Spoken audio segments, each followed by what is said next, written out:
কলকাতা এটা পাতলু মোটু হাই করছে। হাই, আমরা পাহাড়ের উপরে কাজে চলে এসেছি।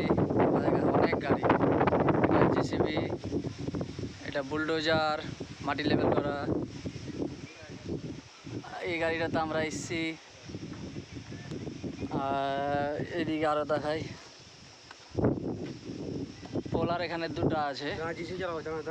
এই পোলার একটা নামতে একটা উপরে তার খেসছি। ওই তো ড্রাইভার চলে গেছে, ড্রাইভারকে তো ভালো করে দেখা যাচ্ছে না। এখন ড্রাইভার গালি দিচ্ছে। কলকাতার মাল তো, এখানে অনেক গাড়ি। পাইলট